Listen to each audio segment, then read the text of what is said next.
أعوذ بالله من الشيطان الرجيم بسم الله الرحمن الرحيم السلام عليكم ورحمة الله وبركاته. الحمد لله رب العالمين والعاقبة للمتقين والصلاة والسلام على سيدنا محمد وعلى آله وصحابه أجمعين. أما بعد، قال الله تعالى في القرآن العظيم وفي الفرقان المجيد: أعوذ بالله من الشيطان الرجيم، بسم الله الرحمن الرحيم. كل نفس ذائقة الموت وإنما توفون أجوركم يوم القيامة فمن زحزح عن النار وأدخل الجنة فقد فاز وما الحياة الدنيا إلا متاع الغرور. صدق الله العليم. قال نبينا محمد صلى الله عليه وسلم: أكثروا ذكر هادم اللذات. صدق صادق الأمين صلى الله عليه وسلم. அல்லாஹ்வின் நிகரில்லாத அன்பும் அருளும் அருமைநாயகம் ரசூலுல்லாஹி ஸல்லல்லாஹு அலைஹி வஸல்லம் அன்னவர்கள் மீதும், அவர்களின் பரிசுத்தமான குடும்பத்தார்கள், பாக்கியம் நிறைந்த தோழர்கள், நல்லோர்கள், நாதாக்கள், வலிமார்கள், குறிப்பாக ஜுமாவினுடைய கடமையை நிறைவேற்றுவதற்காக வேண்டி இறை இல்லம் வருகை இருந்திருக்கக்கூடிய நம்மவர்கள் மீதும், உலகில் வாழ்கின்ற முஃமினான முஸ்லிமான அனைவர்கள் மீதும் இறையருள் என்றென்றும் உண்டாவதாக. ஆமீன். அல்லாஹும் அல்லாஹுடைய ரசூலும் ஏவியதை எடுத்து நடக்கவும், அவர்கள் எச்சரித்ததில் தவிர்ந்து வாழக்கூடிய உன்னதமான பாக்கியத்தை அல்லாஹ் ரஹ்மான் மனிதர்களுக்கும் வழங்குவானாக.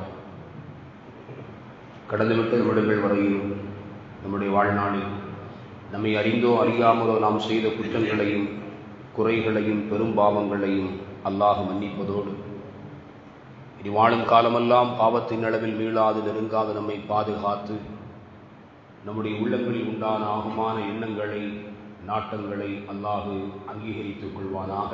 ஆமீன். நாம் வாழ்கின்ற இந்த இந்திய மண்ணிலும் உலக அளவிலும் முஸ்லிம்கள் கண்ணியத்தோடும் சகோதரத்துவத்தோடும் அமைதியான வாழ்வை வாழ்வதற்குரிய நிலையை அல்லாஹ் விஸ்தீர்ணப்படுத்தி தருவானாக. ஆமீன்.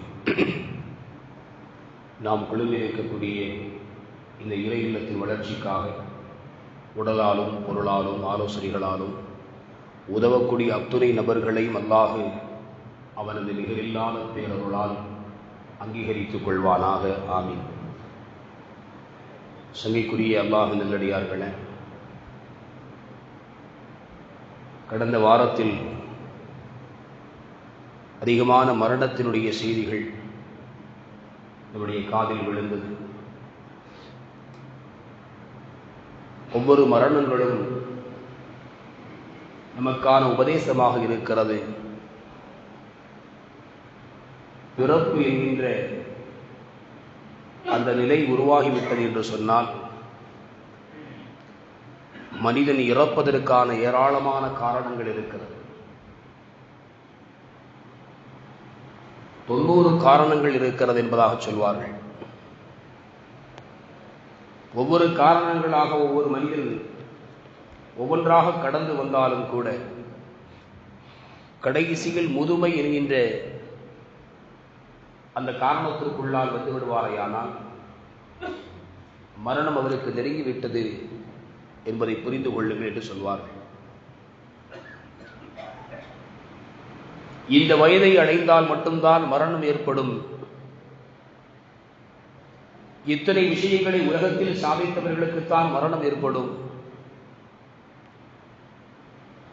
இன்னென்ன காரியங்களை எல்லாம் இவர்களெல்லாம் செய்து முடிக்கிறார்களோ அவர்களுக்குத்தான் மரணம் வரும்.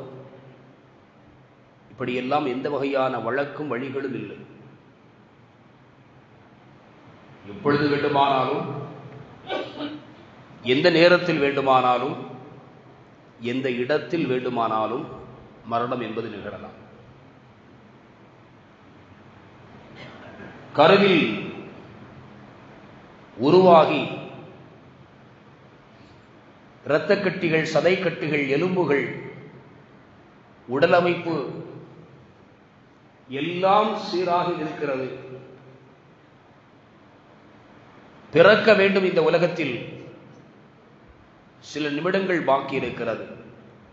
இந்த உலகத்தில் பிறப்பதற்கு சில நிமிடங்கள். ஏதோ ஒரு காரணம், கருவறையில், எந்த கருவறையில், எந்த தாயினுடைய வயிற்றில் ரூஹு இந்த உடலுக்கு கொடுக்கப்பட்டதோ அதே கருவறையில், அதே தாயினுடைய வயிற்றில் அந்த ரூஹை அல்லாஹ் நாடுகின்ற பொழுது எடுத்து விடுகிறார். நாம் கேள்விப்பட்டிருக்கலாம், அல்லது இது மாதிரியான நிகழ்வுகள் நம்முடைய உறவுகளில், ஏன் நம் குடும்பத்தில் கூட நிகழ்ந்திருக்கலாம். பல்வேறு கனவுகள், ஆசைகள், எதிர்காலத்தினுடைய ஏராளமான திட்டங்கள், பிள்ளைகளை குறித்து தாயும் தந்தையும் சுமந்திருக்கக்கூடிய அந்த நேரம், தன் மகனையோ மகளையோ எப்பொழுது பார்ப்போம் என்கின்ற ஆவலோடு தந்தை காத்திருக்கிறார். தாய் தவம் செய்து அந்த பிரசவத்தினுடைய வலியை தாங்கிக் கொண்டிருக்கிறாள். உறவுகள் எல்லாம் எதிர்பார்த்து காத்திருக்கிறது. இன்னும் ஒரு சில நிமிடங்கள் பேரனையோ பேத்தியையோ கண்ணார கண்டு மகிழப் போகிறோம் என்கின்ற ஏக்கமும் ஆவலும் ஆசையும் உள்ளத்தில் அலைமோதிக் கொண்டிருக்கக்கூடிய அந்த நேரம் எண்ணி பாருங்கள். எல்லாம் ஒருவருடைய வரவை எதிர்நோக்கி காத்திருக்கிறது. ஒரு மனிதனுடைய பிறப்பை எதிர்நோக்கி ஆவலால் எதிர்பார்க்கக்கூடிய அந்த நேரம் ஒரு சில நிமிடங்களுக்கு முன்னால் ஏதோ ஒரு காரணம் அல்லாஹ் ரூஹை எடுத்து விடுகிறான். கடுமையான விபத்து, தன்னோடு பயணித்தவர்கள் எல்லாம் மரணத்தில் மூழ்கி விடுகிறார்கள். இந்த மனிதன் பிழைத்துக் கொள்கிறார். வாகனத்தில் சென்ற அனைவர்களுமே மரணத்தை அடைந்திருப்பார்களே என்று பார்ப்பவர்களெல்லாம், வாகனத்தை பார்ப்பவர்களெல்லாம் பேசிக் கொள்கிறார்கள். பயணித்த அத்துறை நபர்களும் மரணித்திருப்பார்கள். வாகனத்தினுடைய சேதம் அப்படி இருக்கிறது. வாகனித்தவர்கள் எல்லாம் மரணித்து விட்டார்கள், ஒருவரை தவிர பிழைத்துக் கொண்டார். மருத்துவமனையில் கடும் சிகிச்சை பிரிவில் சேர்க்கப்பட்டு பிழைத்துக் கொண்டார், ஹயாத்தோடு இருக்கிறார். இது அல்லாஹ்வுடைய ஏற்பாடு, இது ரப்புடைய நாட்டம். அது அருமையானவர்களே, இந்த இரண்டு செய்திகளும் கருவறையில் பிறப்பதற்கு முன் இறக்குகின்ற இந்த நிலையும், குடும்பத்தோடு பயணித்து குடும்பத்தில் உள்ள எல்லோர்களும் இறப்பை சந்தித்து ஒருவர் மட்டும் எஞ்சியிருப்பதும், இந்த இரண்டு செய்திகளை மட்டுமே நாம் சிந்தித்து பார்க்க வேண்டும். இந்த இரண்டும் நமக்கு ஒன்றை சொல்கிறது, அல்லாஹ் நாடியவர்களை இந்த உலகத்தில் எந்த நேரத்தில் வேண்டுமானாலும் மரணிக்க செய்வான். அவன் எதை நாடியிருக்கிறானோ, எந்த அஜலை அல்லாஹ் கொடுத்திருக்கிறானோ, அந்த தவணை அந்த நேரம் வறுமையானால் இடம் பொருள் என்பது பார்க்கப்படாது, இரக்கத்தன்மை என்பது காட்டப்படாது, எடுக்கப்பட்டு விடும் ரூஹை. தன் அருகில் பேசிக் கொண்டிருந்தவர்கள், சகல காரியங்களையும் தன்னோடு பங்கெடுத்தவர்கள், தன்னோடு நெருக்கமாய் அமர்ந்து கொண்டு பல கிலோமீட்டர் தூரங்கள் பயணித்தவர்கள், வினாடி பொழுதில் விபத்தில் அவர்களுடைய ரூஹெல்லாம் பிரிந்து விட்டது. ஒருவருடைய ரூஹு மட்டும் எஞ்சிருக்கிறது என்று சொன்னால், இந்த செய்தி நமக்கு ஒன்றை தருகிறது. அல்லாஹ் நாடியவர்களை அவருடைய அஜல் முடிகின்ற வரையிலும் இந்த உலகத்தில் வாழ வைப்பார். உங்களுக்கான தவணை எது இருக்கிறதோ அவன் எதை நிர்ணயித்திருக்கிறானோ அதுவரையிலும் இந்த உலகத்தில் வாழ்வதற்கான வாய்ப்பை, சூழலை அல்லாஹ் உருவாக்கி தருவான். அது எந்த நிலையாக இருந்தாலும் சரி. அருமையாளர்களே, கடந்த வாரத்தில் ஏராளமான மரணத்தினுடைய செய்திகள். ஒரு நாள் 2 ஜனாசாக்கள் எல்லாம் ஒரு பள்ளியில் தொழுகை நடத்தப்பட்டது. இன்றும் கூட ஒரு தாயார் மரணித்திருக்கிறார்கள். ஒவ்வொரு நேரத்தினுடைய மரணங்களும் நம்முடைய சிந்தனைகளில் யதார்த்த உண்மைகளை நமக்கு புரிய வைக்க வேண்டும். மரணம் என்பது நிச்சயம் உண்டு என்பதை நாம் உணரும்படியான நமக்கான கண்முன் நிகழ்த்தப்படக்கூடிய, கண்முன் அல்லாஹ் காட்டித் தரக்கூடிய காட்சிகள், அத்தாட்சிகள் இவைகள் எல்லாம். நாம இன்னும் வாழுவோம், இன்னும் சாதிக்க வேண்டியது இருக்குது. இப்படியான ஏராளமான சிந்தனைகளும் கற்பனைகளும் நம்முடைய வாழ்க்கையில் தொடர்ந்து கொண்டே இருக்கிறது. இந்த உலகத்திற்காக வேண்டி, நம்முடைய உறவுகளுக்காக வேண்டி நாம் சேர்க்க வேண்டிய செல்வங்கள் இன்னும் இருக்கிறது. அதை தேடிக்கொண்டே இருப்போம். ஒரு காலம் வரும், ஒரு ஓய்வுக்குரிய காலம் வருகின்ற பொழுது நாம் இறைவனை நெருங்குவதற்கான வழிகளை தேடிக்கொள்ளலாம் என்று நாம் நமக்குள்ளால் திட்டமிட்டுக் கொள்கிறோம். அருமையானவர்களே, நம்முடைய திட்டங்கள் அல்லாஹுடைய திட்டத்திற்கு முன்னால், அவனுடைய நாட்டத்திற்கு முன்னால் எந்த நிலையில் நமக்கு பலனளிக்காமல் போய்விடுகிறது.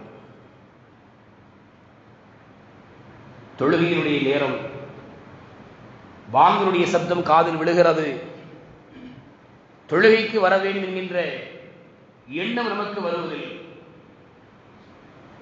தொழுகைக்கு வாருங்கள் என்று மற்றவர்களால் அல்லாஹ் நமக்கு உணர்த்தினாரும், அழைப்பை கொடுத்தாலும் வருகிறேன் என்ற ஒரு வார்த்தை, அல்லது நான் அடுத்து தொழுது கொள்கிறேன், அல்லது இந்த வேலை முடியட்டும் கடமையை நிறைவேற்றிக் கொள்கிறேன், இப்படியான ஏதாவது ஒரு காரணங்களை சொல்லி அந்த நேரத்தில் நாம் கழித்து விடுகிறோம். சகைக்குரியவர்களே, ஒவ்வொரு நிலைகளையும் நிமிடங்களையும் அல்லாஹ் நமக்கு இந்த உலகத்தில் விலை மதிப்பில்லாத சொத்தாக அல்லாஹ் கொடுத்துக் கொண்டிருக்கிறான். எண்ணி பாருங்கள், மரணத்தினுடைய விளிம்பில் இருக்கக்கூடிய ஒரு மனிதன், நாம் மரணத்தினுடைய விளிம்பில் நிற்கிறோம் என்று வைத்துக் கொள்ளுங்கள். நாம் இந்த உலகத்தில் இதுநாள் வரையிலும் சம்பாதித்த அனைத்து சொத்துக்களையும் சுகங்களையும் எல்லாவற்றையும் மருத்துவருடைய காலடியில் கொண்டு கொட்டுகிறார்கள் நம்முடைய உறவுகள். பிழைக்க வைத்து விடுங்கள், இன்னும் சிறிது காலம் இவர்களோடு இவர் வாழட்டும் இன்று நம்முடைய மனைவி மக்கள் மருத்துவரிடத்தில் மன்றாடுகிறார்கள் என்று வைத்துக் கொள்ளுங்கள். அல்லாஹு பிரிய வேண்டும் என்று அவன் குறிப்பிட்ட அந்த நேரம் வந்துவிடுமையானால், நம்முடைய உடலில் இருந்து ரூஹ் எடுக்கப்பட வேண்டும் என்கின்ற இறைவன் குறித்த அந்த நேரம் வந்துவிடுமையானால், எத்தனை மருத்துவர்கள் ஒன்று சேர்ந்து நின்றாலும் கூட உலகத்தில் மனிதனுடைய ஒவ்வொரு உடல் சார்ந்த நிபுணர்கள், மருத்துவத்துறையில் தேர்ச்சி பெற்ற நிபுணர்கள் ஒன்று கூடி நின்றாலும் கூட, இன்றைக்குத்தான் மருத்துவத்துறையில் ஒவ்வொரு உறுப்புகளுக்குமான ஒவ்வொரு நிபுணர்கள் இருக்கிறார்கள். கண் தனியான மருத்துவ நிபுணர், ஹார்ட் அதற்கு தனியான மருத்துவ நிபுணர், காது மூக்கு தொண்டை அதற்கு தனியாக, நரம்பியல் சம்பந்தமாக, இப்படி ஒவ்வொரு உறுப்புகளுக்குமான தனி நிபுணர்கள் மருத்துவத்துறையில் இருக்கிறார்கள். அனைத்து துறைகளையும் சார்ந்த ஒரு பெரும் குழுவை, மருத்துவ குழுவை நமக்கு முன்னால் நம்மை சுற்றிலும் நிற்க வைத்து அவர்களுக்கு தேவைப்படக்கூடிய அத்துணை மருந்துகளையும் நம் அருகில் வைத்து ஒரே ஒரு வினாடி, ரொம்பலாம் வேண்டாம், ஒரு 3 மாத காலம் 4 மாத காலம் என்பதாக அல்ல, 2 வாரம் வேண்டாம், 1 வாரம், 1 நாள் வேண்டாம், ஒரே ஒரு நிமிடம், ஒரே ஒரு நிமிடம் அத்துணை மருத்துவ நிபுணர்களுக்கு முன்னாலும் அல்லாஹ் நாடி அந்த தவணை வருகின்ற பொழுது, உயிர் பிரிய வேண்டிய அந்த நேரம் வருகின்ற பொழுது, ஒரே ஒரு வினாடி நாம் சம்பாதித்த சொத்துக்கள், சுகங்கள், பட்டங்கள், பதவிகள் எல்லாவற்றையும் வைத்துக் கொள்ளுங்கள், ஒரு வினாடி மலக்குல் மௌத்திடமிருந்து நம்மால் தப்பிவிட முடியுமா என்று சொன்னால் நடக்கவே நடக்காது. அந்த நேரத்தில் எந்த சூழலில், எந்த நிலையில், எந்த இடத்தில் மரணத்தை அல்லாஹ் நமக்கு நிர்ணயித்திருக்கிறானோ அந்த நேரத்தில், அந்த கோலத்தில் நாம் இருக்கின்ற வேளையில் சரியான முறையில் ரூஹ் எடுக்கப்படும். அருமையானவர்களே, மரணம் என்பது அது இறக்கப்படக்கூடிய தன்மையில் உள்ளதல்ல. மலக்கு எந்த கட்டத்திலும் இறக்கப்பட மாட்டார். எண்ணி பாருங்கள், பிறக்கக்கூடிய அந்த குழந்தையை பெற்றெடுப்பதற்கு பயங்கரமான பிரசவத்தினுடைய வலியை அனுபவித்த அந்த தாய் ஈடெடுத்த பிள்ளைக்கு மார்பில் அணைத்துக் கொண்டு மகிழ்ச்சியாக பாலூட்ட வேண்டும் என்கின்ற கனவுகளோடு அந்த வலியை சுமந்து இருந்தவள், குழந்தை பிறக்கிறது, குழந்தைக்கு ரூஹ் இருக்கிறது, பெற்றவள் இறந்து விடுகிறாள். ஒரு மனிதன் இறக்கப்படாத கல்லெஞ்சம் உடையவனாக இருந்தாலும் இந்த இடத்திலாவது இறக்கப்பட்டு விடுவான் இல்லையா? இந்த இடத்திலாவது இறக்கம் வந்துவிடும். 9 மாதம் நிறை மாதமாக கனவில் சுமந்து கொண்டு, வயிற்றில் சுமந்து கனவுகளை வளர்த்து பெற்றெடுத்து அதை அமுதூட்ட வேண்டும் என்கின்ற ஆவலின் வலியை தாங்கிக் கொள்ளக்கூடிய அந்த பெண், நம்முடைய தாய், குழந்தை பெறுகிறது, மறுவினாடி அவள் ரூஹு பிரிகிறது என்று சொன்னால், இந்த மரணம் என்கின்ற இந்த நிகழ்வு அல்லாஹ் எப்பொழுது நடத்தப்பட வேண்டும் என்று நிர்ணயிக்கிறாரோ அந்த நேரத்தில், அந்த இடத்தில், அந்த கோலத்தில் அது நடத்தப்படும். எந்த காரணத்தை வைத்து, உலகம் சார்ந்த எந்த காரணங்களும் அதை தடுத்து நிறுத்தாது. தடுத்து நிறுத்துவதல்ல, ஒரு வினாடி கூட தாமதிக்க வைக்க முடியாது. அருமையானவர்களே, நாம் புரிந்து கொள்ள வேண்டும், நம்முடைய காலத்தினுடைய அளவை நாம் தெரியாது இருக்கிறோம். குறுகிய காலங்கள் கொடுக்கப்பட்டவர்கள், அதுவும் இன்றைய சமீபத்தினுடைய ஆண்டுகள் எல்லாம் மிக வேகமாகவே கடந்து செல்கிறது. நேற்றைய தினத்தில் கூட ஒரு சகோதரர் சொன்னார், விடிவதும் தெரியவில்லை, அடைவதும் தெரியவில்லை என்றார். பொழுது விடுகிறது, பொழுது விடிந்தது என்று நாம் எண்ணுவதற்குள்ளால் இரவு வந்து விடுகிறது என்ற வார்த்தையோடு அவர் சொன்னார். காலத்தினுடைய சுழற்சியின் வேகம் இன்றைக்கு அதிகமாக இருக்கிறது என்றுதான் நாம் சொல்ல வேண்டும். வேகமான கால ஓட்டத்தில் நாம் இருக்கிறோம். இன்னும் சொல்வதானால் காலத்தை விடவும் வேகமாக நாம் பயணிக்கிறோம். இந்த உலகத்தினுடைய இன்பங்களை நாடி, இந்த உலகத்தினுடைய சுகங்களின் பின்னால் காலத்தினுடைய வேகத்தை விட நாம் அதனில் பயணிக்கிறோம், வேகமாக பயணிக்கிறோம். அருமையானவர்களே, அருமைநாயகம் ரசூலுல்லாஹி ஸல்லல்லாஹு அலைஹி வஸல்லம் அவர்கள் சொன்னார்கள், இந்த சமூகத்திற்கு இஹ்தனிபு ஹம்சன் கபல ஹம்சின், 5க்கு முன்னால் 5 நீங்கள் எடுத்துக் கொள்ளுங்கள். ஒரு 5 செய்தியை சொல்லுவாங்க. இதற்கு முன்னால் இதை நீங்கள் பிடித்துக் கொள்ளுங்கள், சரியாக்கிக் கொள்ளுங்கள். அப்படி சொல்லி வரக்கூடிய அந்த வரிசையில் கடைசியாக சொல்லக்கூடிய வார்த்தை வஹயாத்தக கபல மௌத்திக்க. பெருமானார் ஸல்லல்லாஹு அலைஹி வஸல்லம் அவர்கள் பேசுகிறார்கள், உங்களுடைய மரணத்திற்கு முன்னால் உங்களுடைய ஜீவியத்தை பற்றி பிடித்துக் கொள்ளுங்கள், பயன்படுத்திக் கொள்ளுங்கள். மரணம் என்பது வருவது உறுதி.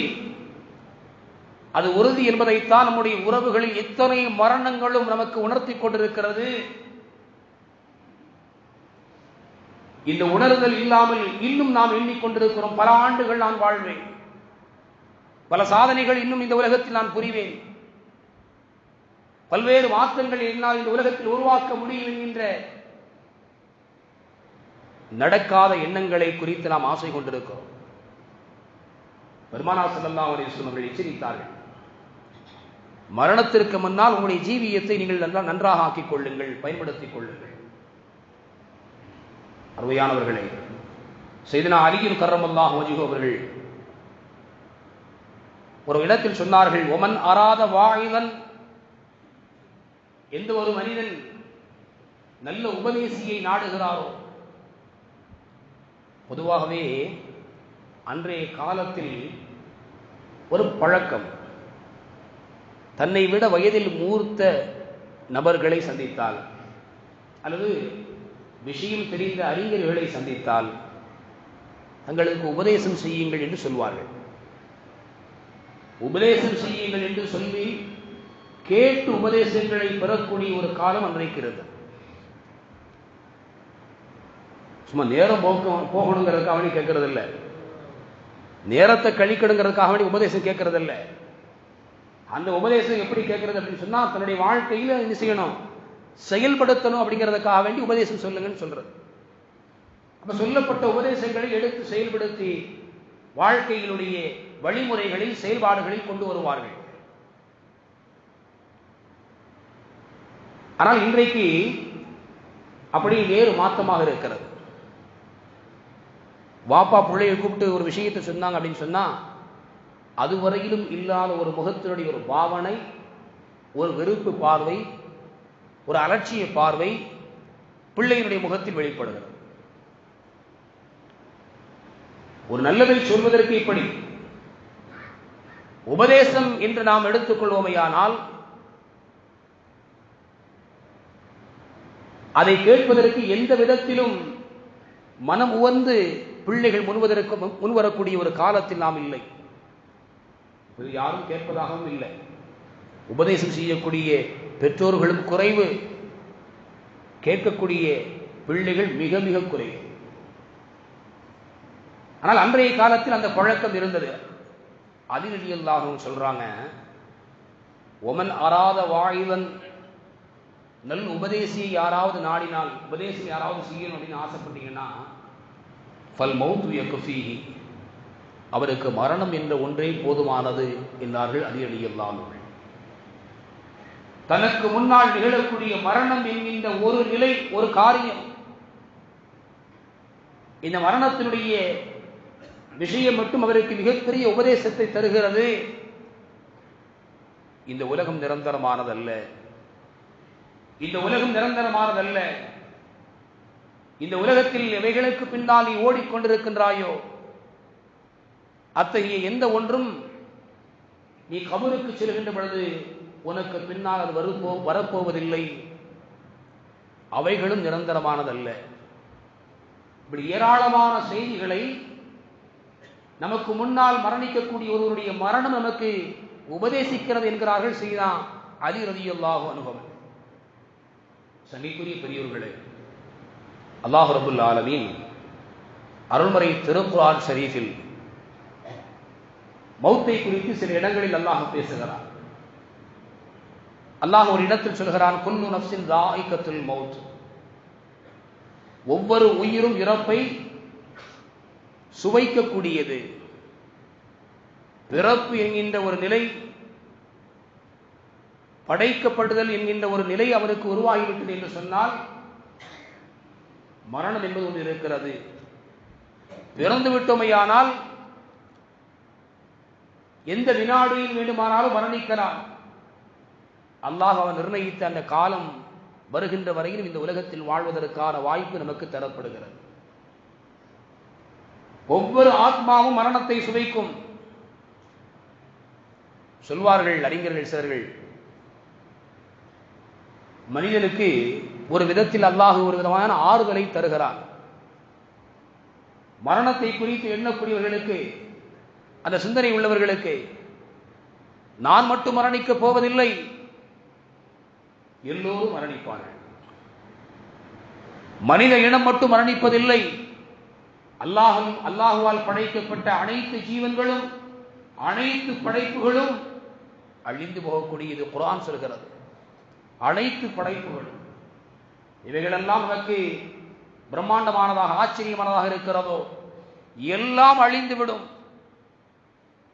அல்லாஹ்தான் நிலைத்திருப்பான். குர்ஆன் சொல்லக்கூடிய வார்த்தை. அல்லாஹ் இந்த ஆயத்தில் முதலாவதாக சொல்லக்கூடிய செய்தி, அனைத்து ஆத்மாக்களும் மரணத்தை சுவைக்கும். வஇன்னமா துவஃபௌன உஜூரக்கும் யௌமல் கியாமா. அல்லாஹ் அடுத்து ஒன்றை சொல்கிறான், நீங்கள் உங்களுக்குரிய பிரதிபலன்களை மறுமை நாளில் தான் முழுமையாக கொடுக்கப்படுவீர்கள். சிலர்கள் சொல்வார்கள், உண்மையான வார்த்தை அது, நான் செய்தது அல்லாஹுக்காக வேண்டி, அதனுடைய பலனை நாளை மறுமையில் அல்லாஹ் எனக்கு தருவான் என்பார்கள். என்னுடைய நண்பர் என்பதற்காக நான் செய்யல, என்னுடைய உறவு என்பதற்காக நான் செய்யலை, அவன் ஒரு மனிதன் என்பதற்காக அவனுடைய கஷ்டத்தில் நான் பங்கு கொள்ளவில்லை, அல்லாஹ்விற்காக வேண்டி செய்தேன், அல்லாஹ்விற்காக உதவினேன், அல்லாஹ்விற்காக கொடுத்தேன், அல்லாஹ்விற்காக அவரோடு உறவாக இருந்து கொண்டேன், அல்லாஹ்வுக்காக அவரை மன்னித்தேன். இவைகளெல்லாம் எதற்காக வேண்டி தெரியுமா? நாளை மறுமையில் அல்லாஹ் அதனுடைய கூலி எனக்கு தருவான் என்பதற்காக. அல்லாஹ் சொல்கிறான், அதை உறுதிப்படுத்துகிறான். ஒவ்வொரு ஆத்மாவும் மரணத்தை சுவைக்கும் என்று சொல்லி அல்லாஹ் அடுத்து அல்லாஹ் சொல்லக்கூடிய அந்த வார்த்தை அதனுடைய தொடர்ச்சியில் வஇன்னமா துவஃபௌன உஜூரக்கும் யௌமல் கியாமா, உங்களுடைய பிரதிபலன்கள் எல்லாம் முழுமையாக நாளை மறுமையில் வழங்கப்படும். அடுத்து அல்லாஹ் ஒன்றை சொல்கிறான், ஃபமன் ஸுஹ்ஸிஹ அனின் நாரி வ உத்கிலல் ஜன்னத ஃபகத் ஃபாஸ். யார் நரகத்திலிருந்து விடுவிக்கப்பட்டு சொர்க்கத்திற்குள் அனுமதிக்கப்பட்டாரோ அவர்தான் வெற்றி பெற்று விட்டார். நரகத்திலிருந்து விடுவிக்கப்பட வேண்டும். நரகத்திலிருந்து பாதுகாக்கக்கூடிய அல்லாஹ்வுடைய மக்ஃபிரத் என்கின்ற மன்னிப்பு நமக்கு கிடைக்கப்பெற வேண்டும். அது கிடைத்து அவனுடைய பொருத்தத்தை தரக்கூடிய சொர்க்கத்தில் நுழைய வேண்டும். அப்படி நுழைந்து விடுவோமையானால் நாம் வெற்றி அடைந்து விடுவோம். குர்ஆனில் அல்லாஹ் சொல்கிறான், நரகில் இருந்து விடுவிக்கப்பட்டு சொர்க்கத்தில் எவர் நுழைவிக்கப்படுகிறாரோ ஃபக்கது ஃபாஸ், அவர்தான் வெற்றி அடைந்து விட்டார்.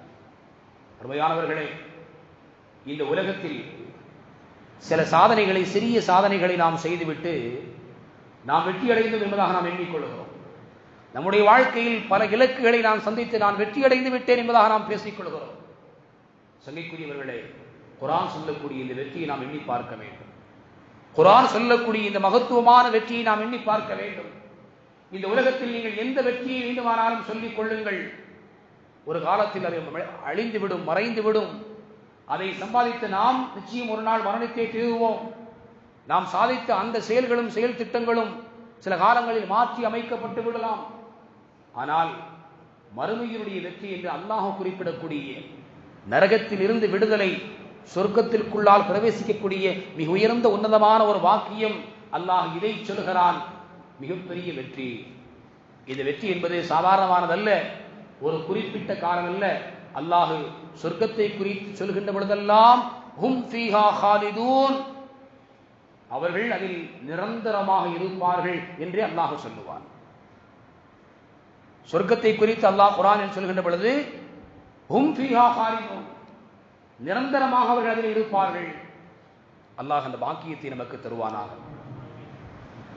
நரகத்தை குறித்து அல்லாஹ் சொல்கின்ற பொழுது இறை மறுப்பாளர்கள், இறைவனை ஏற்காமல் இந்த உலகத்தில் வாழ்ந்து மரணித்தவர்கள், அவர்கள் நரகத்தில் வேதனைக்கப்படுவார்கள் என்று அல்லாஹ் வார்த்தைகளை எல்லாம் பயன்படுத்தக்கூடிய இடங்களில் எல்லாம் அல்லாஹ் இதையும் பயன்படுத்துவான், ஹும் ஃபீஹா ஹாலிதூன், அவர்களில் நிரந்தரமாக இருப்பார்கள் என்று. கொடிய நரகத்திலிருந்து அல்லாஹ் நம்மை எல்லாம் பாதுகாப்பானாக. அடுத்து அல்லாஹ் இந்த வசனத்தை அல்லாஹ் நிறைவு செய்கிறான். ஒவ்வொரு ஆத்மாவும் மரணத்தை சுவைத்தே தீரும் முதல் செய்தி. இரண்டாவது, இந்த உலகத்தில் உண்டான ஒவ்வொன்றிற்குமான கூலி என்பது நாளை மறுமையில் முழுமையாக தரப்படும் என்பது. மூன்றாவது செய்தி, நரகிலிருந்து விடுதலை பெற்று சொர்க்கத்தில் நுழைந்தவர் வெற்றி அடைந்து விட்டார். நான்காவது செய்தியாக அல்லாஹ் சொல்கிறான், உமல் ஹயாத்துத் துன்யா இல்லா மத்தாவுல் குரூர். உமல் ஹயாத்துத் துன்யா இல்லா மத்தாவுல் குரூர், இம்மை வாழ்க்கை என்பது ஏமாற்றுகின்ற அற்ப இன்பம், அற்ப இன்பத்தை தவிர வேறு இல்லை என்று அல்லாஹ் சொல்கிறார். இந்த உலகத்தினுடைய வாழ்க்கையை நாம் உண்மை என கருதி கொண்டிருக்கிறோம். நாம் அதை உறுதியாக ஏற்றுக்கொண்டவாறு நாம் செயல்பட்டுக் கொண்டிருக்கிறோம். நிரந்தரமானது போல நம்முடைய வாழ்க்கையினுடைய பயணங்களில் ஒவ்வொரு அசைவுகளும் அமைந்திருக்கிறது. அருமையானவர்களே, குர்ஆனில் பேசக்கூடிய அல்லாஹ் பதிவாக்கம் செய்திருக்கக்கூடிய வார்த்தை, இந்த உலகத்தினுடைய வாழ்க்கை உங்களை அற்பமான இன்பத்தை தவிர வேறில்லை, சொற்ப இன்பம்தான். இந்த உலகம் நிரந்தரமானது அல்ல. நபிகள் நாயகம் ஸல்லல்லாஹு அலைஹி வஸல்லம் அவர்கள் மிக தெளிவான ஒரு உதாரணத்தை நம் சமூகத்திற்கு உணர்த்தினார்கள். பெருமானார் ஸல்லல்லாஹு அலைஹி வஸல்லம் சொன்னாங்க, வல்லாஹி மத்துன்யா ஃபில் ஆখিরা, இந்த உலகம், அல்லாஹுவின் ஆணையாக இந்த உலகம் என்பது மறுமையுடைய விஷயத்தில் இல்லை, இல்லா மிஸ்லு மா யஜஅலு அஹதுக்கும் உஸ்பஅஹு ஃபில் யம்மி ஃபல்யன்ظுர் பிமா யர்ஜி. இந்த உலகம் மறுமையினுடைய விஷயத்தை வாழ்க்கையை போன்று அல்ல.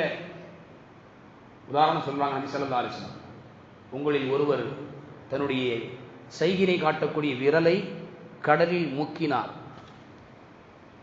முக்கி இவர் விரலை எடுத்து பார்க்கிறார்.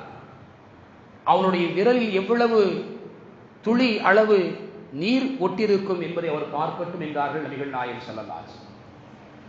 மறுமைக்கும் இந்த உலகத்திற்குமான வித்தியாசம் என்பது, மறுமை என்பது கடல் போன்று நீர் கொண்டது.